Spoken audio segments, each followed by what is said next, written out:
rise up. Long time I broke the chains.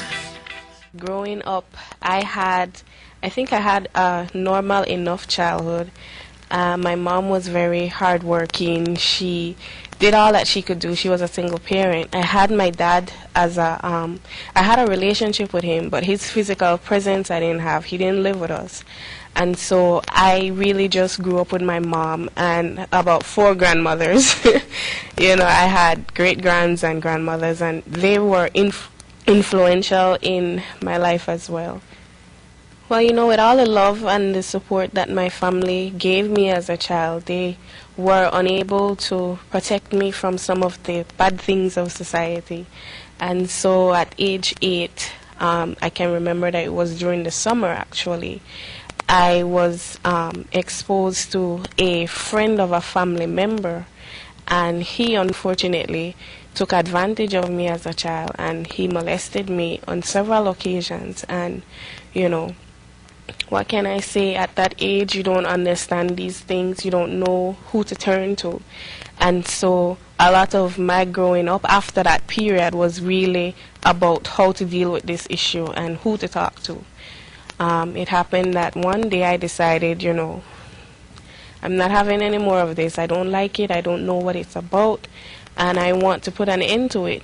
And I decided that I would tell somebody. Unfortunately for me, nobody saw, or maybe if they did see, they weren't moved to say anything to anybody. And so I really had to step up at a very young age to speak up for myself. Something that I don't think any child should have to do. But it happened to me, and when I decided that it was too much for me to take, I told my grandmother, and I remember the day like it was yesterday. She was washing, and I went by her and I said, Grandma, so-and-so is doing XYZ to me. And she stopped what she was doing and she looked at me and she's like, what did you say? And I repeated it. And she just starts screaming and crying, and I thought the whole neighborhood heard her, and she made a whole lot of scene, and, I thought that she was going to actually have a heart attack.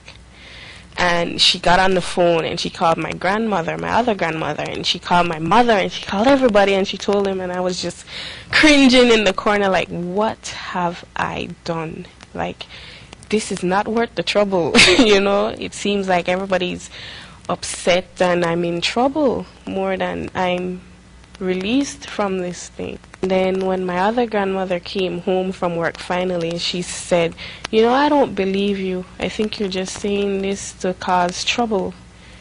And I was really sad, and but my mother now, oh my goodness, I thought she was going to kill somebody. And I remember the night I heard her in her room and she was crying, and I said, oh my goodness, I made my mom cry, and she never cries. Never, ever, ever cries. And so I said, okay, this is not good. I did something wrong, and I felt really guilty. I believe they believed me. I think it's just something that nobody wants to believe could happen in their family.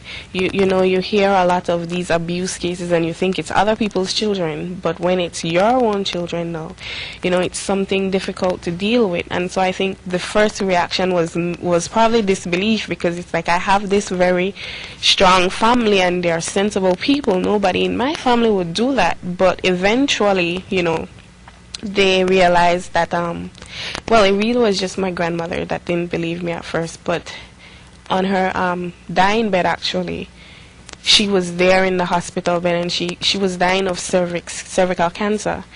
And so I went to visit her. I didn't know that would be the last time that I saw her, but I went to visit her, and I took her hand, and I said, how are you doing today? And she's like, I could see that she wanted to speak, but she had all these tubes in her mouth, and she's looking at me and she's holding my hand, and I knew in her eyes, I said, I know, I still love you, and you will always be a very good memory for me. I love my grandmother even after that incident, and she was very close to me, but I understood in a weird way why she had the reaction that she did. The journey out definitely has to be totally and 150% wrapped up in God. I think a lot of people were in my life, and they did help me. They did offer support, and I had older women who would speak with me and tell me, okay, especially in my church, because I remember speaking to some of them at my church, and I told them about it, and they were very helpful.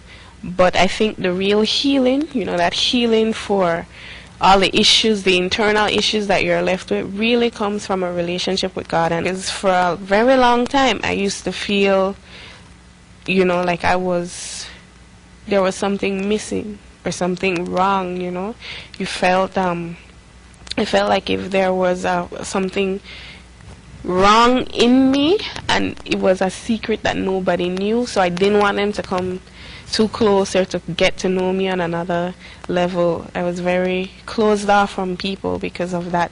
Felt like I had a defect, if that's that's the best way I could put it.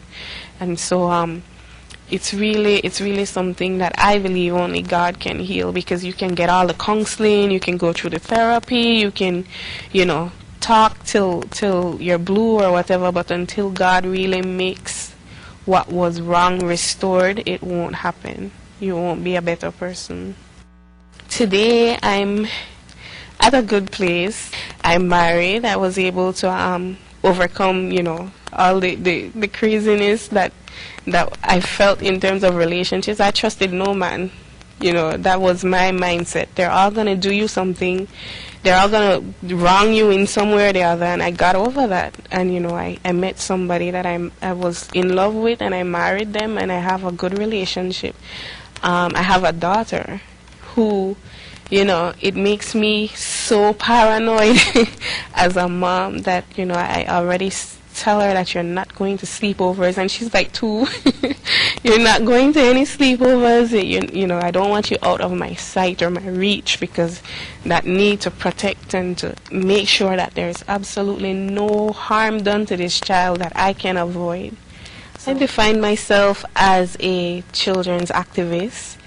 I believe that everything that I do and everything that I am really is about protecting children and ensuring that they have the best childhood and that they grow up to be good citizens.